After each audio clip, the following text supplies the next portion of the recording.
Hi. Are the mind and the body separate? Or is mind part of the body?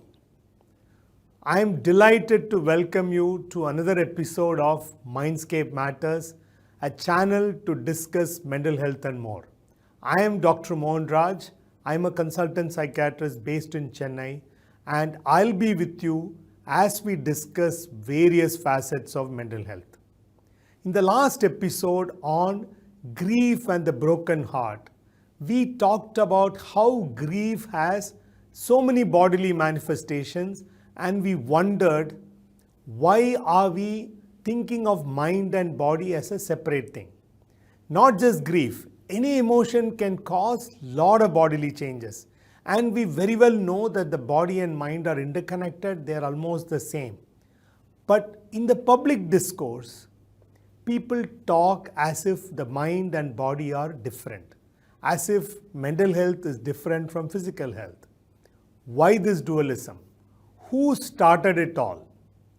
If we go back to 400 BC, we see that Hippocrates and later Plato said that the mind was located in the brain. Subsequently, Aristotle argued that the mind was located in the heart. But who is the first person who said that mind was outside the body, that the mind can survive even without body? Let's see. The person responsible for the mind-body dualism is Rene Decartes.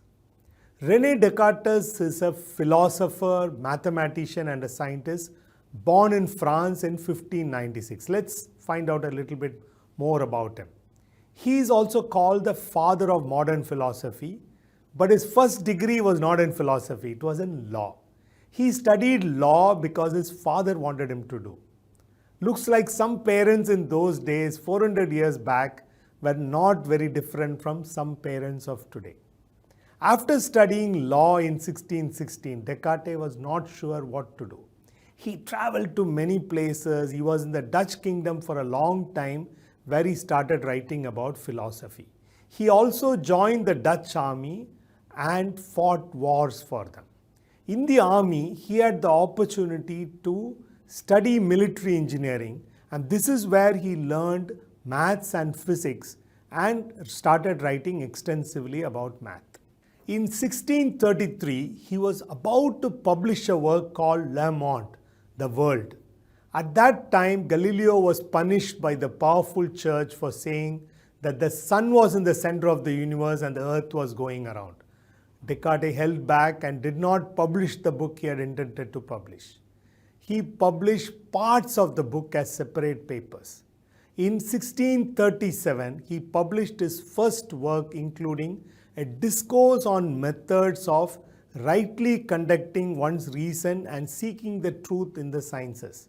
He has contributed immensely to geometry, meteorology, and optics, in addition to philosophy, a very rare combination. In 1641, he published his work called The Meditations on First Philosophy. This is considered his major work. In that, he discussed several things, among those, whether things around us are real or not. Am I real? Are things around me real?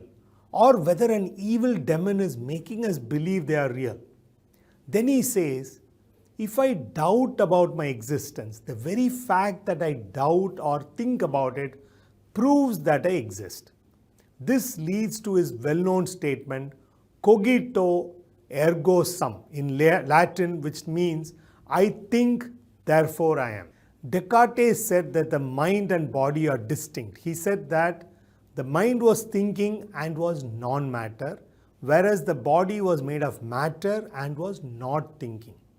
This was his main distinction. So what is the role of the body? He said the 5 sensory organs give input to the mind. We might ask how. He answered with an illustration that all the senses send information about the world to the brain. That is your eyes, nose, touch sensation, taste sensation. They are given to the brain, and from the brain, he said, the message goes to the mind through the pineal gland. Now we know that the pineal gland has totally different functions, but This was 400 years back, and we need to consider it in that context. Descartes said that mental phenomena can exist outside the body. That is, the mind can think with or without the body. A later-day philosopher, Gilbert Ryle, described Rene Descartes' mind-body dualism as the ghost in the mission. The body is the mission, and the mind operates the body like a ghost would operate a mission. Over the years, advancement in scientific tools have made us understand that the brain is the seat of the mind. Mental changes can cause significant changes in the body, and all mental phenomena are associated with physical and, to be precise, chemical changes in the brain. But people still talk as if mind and body are separate. There could be many reasons. First reason, Descartes' dualism gives us a nice feeling that we will survive our bodily death. Don't we say that our father, mother, or a grandparent who is no more is looking after us from above? It feels good to know that my dead parent can see my achievements, share my happiness, and be with me during my difficult times. The belief in dualism also makes us feel immortal.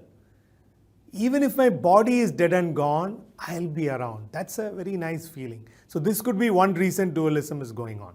The second reason for the mind-body dualism is we still do not know what happens to our mind after death. The scientific evidence suggests that mind is part of the brain and the mind perishes with the brain. But we can prove or disprove it only if somebody comes from the other side and tells us what happened after death. Maybe they will write a book, or as the trend goes, they might start a YouTube channel on life after death.